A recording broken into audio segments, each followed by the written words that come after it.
Alright guys, who broke the robot? Hello everyone, I'm a broken robot. It's hard to believe that there was once a time when you were at the will of TV networks to decide what you were going to watch. I'm sure many of the older members in the audience might even recall a time when TV channels shut off at 12 a.m.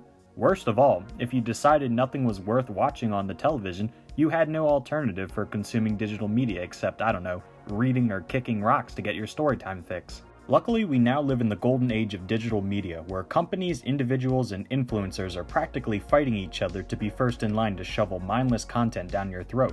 But before I can go into details about how major corporations have somehow turned the convenience of home media into a burden for the average American, let's talk about the timeline of home digital media and just how far we've come and how hard we fell. Before there were any forms of home media, the first forms of digital media came in the form of silent movies and the eventual evolution of the cinema, with companies like MGM and Paramount carrying the entirety of the film industry on their backs by the time World War II ended. While many Americans knew what a television was, few could afford one and even fewer had a reason to buy one.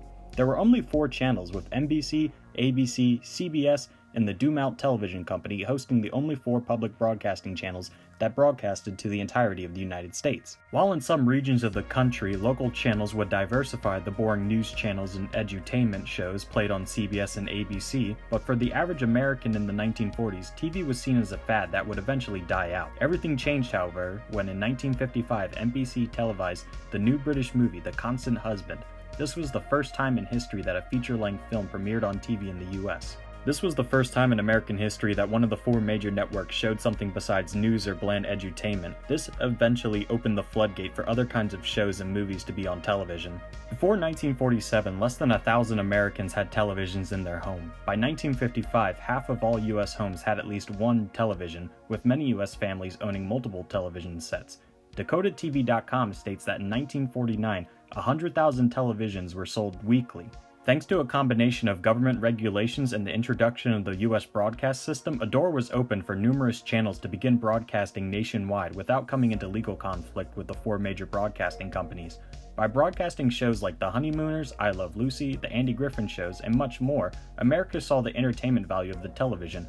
As more Americans saw the value of the television, many opted to stay in and watch the Dick Van Dyke Show for free in the comfort of their own home instead of making the weekly trip to the theater as most families had done in the past. By 1955, the golden age of motion picture theaters was over, and the golden age of television had begun. While broadcasting entire movies was what got most Americans into the idea of purchasing a television in the first place, even by the time of the late 60s, it was still incredibly rare for any major broadcasting channels to show a full motion picture. Many online credited the 1956 broadcast of The Wizard of Oz on ABC for why so many major networks refused to show full motion pictures. Because of the way that old movie contracts were written before televisions were even invented, many actors received some form of royalties anytime a film was displayed in a theater. While in court, ABC claimed that the broadcasting of the movie they owned was fine because it was within their own rights, the state of New York sided with the cast and crew of The Wizard of Oz, forcing a hefty $70 payout to the cast and crew for the 3 showings of the movie in August of 1956. While TV shows like Leave It to Beaver and Gunsmoke kept people entertained, they could never hold a candle to movies that were often longer, better made, and by the 60s were beginning to be shown in color in theaters across America. In 1967, the first affordable color TV hit US markets with a slick 21-inch color box set and antenna, costing an average American $250 to $350, or $3,300 in today's money. The inventor of the colored television, John Bard, was mocked in 1937 when he showed his first blurry pixelated prototype, but by 1953 his color TV models were outperforming black and white televisions in every area, from picture quality, sound, and even antenna quality. John Bard famously told his wife in 1944, "My competitors say my color televisions are foolish trinkets, but I say that they have realized that their black and white pictures are doomed to be replaced." Unfortunately, Bard wouldn't live to see just how big his invention would grow, but by 1972, for the first time in US history, the sales of color TVs outperformed black and white televisions, and despite many attempts by black and white screen companies to advertise the sharper image or how black and white televisions were less likely to break, it was too late. Much as Bard had said 2 decades earlier, black and white televisions were doomed to fail. By the mid-1970s, color TV was the new norm, and while things like television and movies were at an all-time large in American culture, rarely was this gap bridged by television. Even in the late 70s, it was still very rare for major networks to show full-length movies, and the ones that did either showed films that were in the public domain or silent films from the 1930s. Everything changed when three rival home media products came onto the scene though. Introduced by Sony in 1975 was one of the earliest home video recording formats, developed as a compact alternative to the bulky reel and projector systems that existed since the 1920s. Betamax utilized magnetic tape housed in a cassette that offered double the power and eighth the size. It offered superior video and audio quality compared to other formats of the time, but at this point in the home media timeline, it would only be competing with regular television. While Betamax had its loyal audience, it faced challenges and hindered its widespread adoption. One crucial factor was the format's shorter recording time compared to VHS that would be released just a year later in 1976. Betamax initially offered a maximum recording time of 1 hour, forcing movies to sometimes be on multiple discs, requiring viewers to stop and manually change out discs mid-movie, while VHS allowed up to 2 hours of recording, making it more appealing for the average viewer. Another reason why Betamax never caught on was the licensing strategy employed by Sony, which was more restrictive compared to VHS. Sony tightly controlled licensing, limiting the availability of Betamax recorders and tapes, while VHS licensing was more open, leading to a broader range of manufacturers and lower prices for VHS equipment. While Betamax still has its loyal audience that claims that even to this day that Betamax discs are far superior to VHS tapes, most people don't even know what they are. Not looking to be outdone by the Japanese, one United States company, the Laserdisc, also known as the DiscoVision, or LD for short, was an optical disc format that emerged in the late 1970s as an early precursor to DVDs. It was a revolutionary technology at the time, offering better video and audio quality than VHS tapes. The Laserdisc utilized laser technology to read and store analog audio and video signals on a large 12-inch disc. Despite its advantages, the Laserdisc faced several challenges that prevented it from surpassing the VHS in popularity. Firstly, the Laserdisc was significantly more expensive than the VHS tape, making it less accessible to the average consumer. Additionally, the Laserdisc lacked a recording feature, which limited its appeal to most home entertainment mediums. While the Laserdisc and Beta might have been technologically superior to the VHS tape, it lacked mass appeal, which made most consumers ignore it. The VHS, or Video Home System, was a home video recording and playback format introduced by JVC, the Victor Company of Japan, in 1976. VHS quickly became the dominant format for movies and home video consumption for several reasons.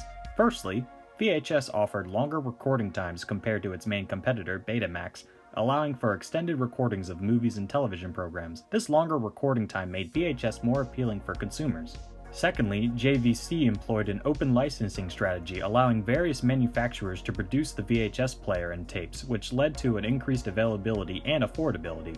This extensive market penetration helped VHS gain a significant advantage over rival formats. Additionally, the video rental industry played a crucial role in the VHS's success. The widespread availability of movies for rental on VHS tape made it convenient and cost-effective for consumers to access a vast library of films. The combination of longer recording times, open licensing, and affordability allowed the VHS tape to dominate American pop culture for nearly 4 decades. By the mid-80s, the average American owned a VHS tape player and would make regular visits to the Blockbuster or other video renting stores nearby. Entire companies like Radio Shack, Best Buy, GameStop, and most famously Blockbuster built their foundation on the VHS boom of the late 70s. And while things like cable TV and paid TV channels chipped away at the video rental industry, many of these businesses survived long enough to switch over to DVDs once VHS tapes begun to be phased out. Did you guys know that DVD stands for Digital Versatile Disc? I mean, in all honesty, prior to doing research for this video, I didn't know what DVD stood for, but I didn't think it would be that. Anyways, when DVDs emerged in the mid-1990s, it was a revolutionary advancement in home entertainment technology. Seemingly overnight, VHS sales dropped like a lead balloon. The collaborative efforts of major electronics companies including Sony, Philips, Toshiba, and Panasonic led to the development of a unified format that combined the best features of Sony's Super Density Disc and Toshiba's Digital Video Disc. DVDs offered superior video and audio quality and was compatible with much more speaker systems than that of VHS tapes. DVDs also had far larger storage capacities and allowed for a media boom of entire seasons of shows being now available for sale on home media. DVDs utilized optical disc technology with data stored in a spiral pattern on the disc's surface and read by laser beams for HD images. The introduction of DVDs marked a significant shift in the home video market, providing consumers with compact, high-quality medium for movies and multimedia content that was relatively affordable for being newer technology. The transition from VHS tapes to DVDs occurred gradually over time. DVDs gained significant momentum in the late 1990s and early 2000s, surpassing VHS tapes in popularity. With the death of the video rental companies like Blockbuster and Videorama, less and less Americans saw a need to go to the video store when most general supermarkets had DVD sections that were cheaper to buy than rent. Movie studios started releasing films exclusively on DVDs, and retailers dedicated more and more shelf space to DVDs, gradually phasing out VHS offerings. The growing demand for digital content, improved video quality, and additional features like interactive menus and bonus content contributed to the widespread adoption of DVDs over VHS tapes. As DVDs gained prominence, VHS productions declined, and major manufacturers discontinued VHS tapes in the mid-2000s.